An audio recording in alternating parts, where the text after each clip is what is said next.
This is story time. Today we shall see the third part of King Lear.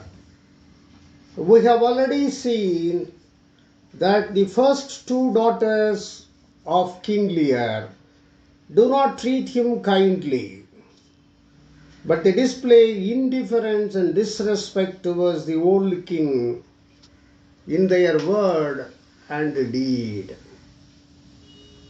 Unable to tolerate their ill treatment and act of ingratitude, Lear becomes mad. Night approached with a loud storm of thunder, lightning, and rain. Even in the stormy night, Lear's daughters resolved not to allow the attendants inside the palace. Lear thought it was better to encounter the fury of the storm than to remain under the custody of the ungrateful daughters. Goneril and Regan said that willful men like Lear were causing their own injuries. Goneril and Regan did not prevent Lear from going away, but they shut their door upon him. The heavy storm and the rain were a force to reckon with. To King Lear, the old man, they seemed to be less shocked than his daughter's unkindness.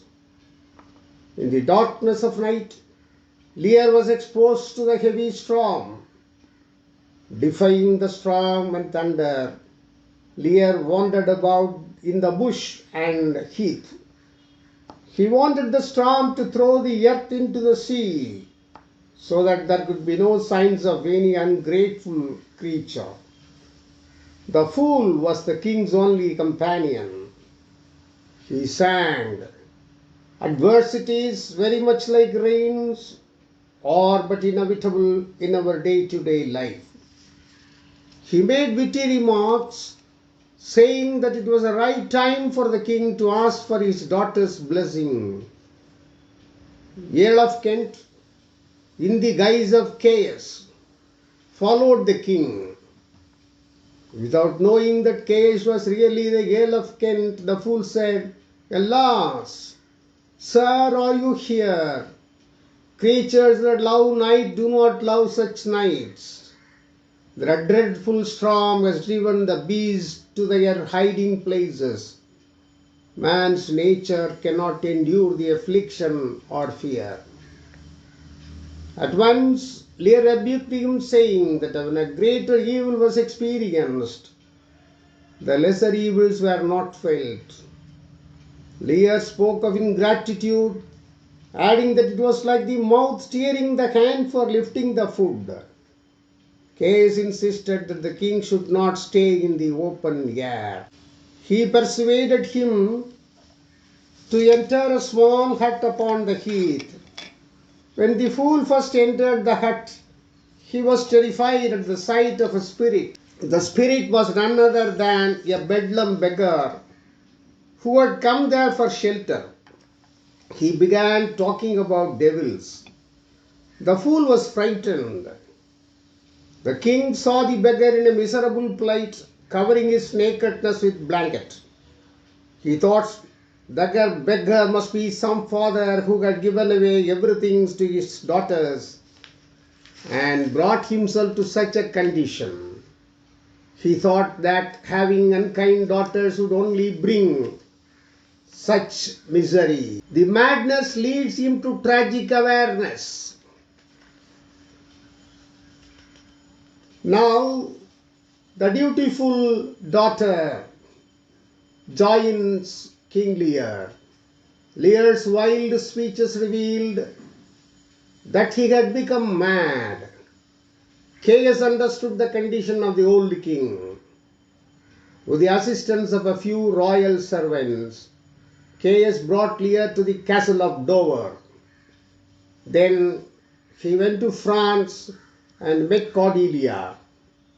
He presented Cordelia with the pitiable condition of her royal father. He also narrated all the events relating to the display of inhumanity of her sisters. He added that Cordelia could get the permission of the King of France to go to England and try to restore the old king to his throne. After getting the permission from her husband, Cordelia, accompanied by a royal army, reached Dover. The Earl of Kent had appointed some guardians to take care of Lear. Somehow, Lear, in madness, escaped from them. He was wandering in the fields near Dover. His condition was pitiable. He was completely mad. He was wearing a crown made of straw and other wild reeds. He moved from one place to another, singing aloud to himself. It was then that Cordelia's men saw Lear. Cordelia's doctors gave Lear herbal medicine for sleep because they thought that first of all he should be brought to normalcy.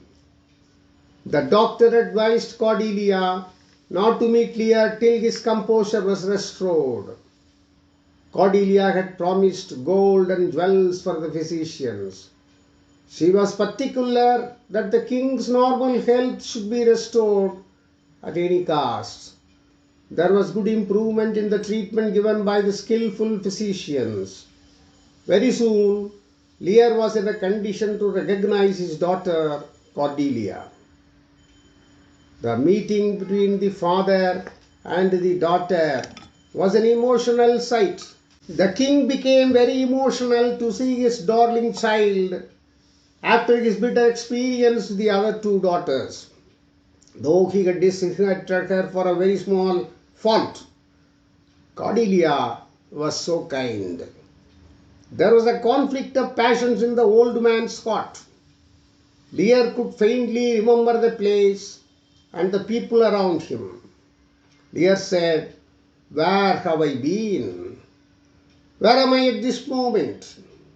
He started begging others not to laugh at him. He thought that the lady standing before him was his daughter Cordelia. He tried to fall on her knees and beg pardon. But Cordelia started kneeling down and asked his blessing.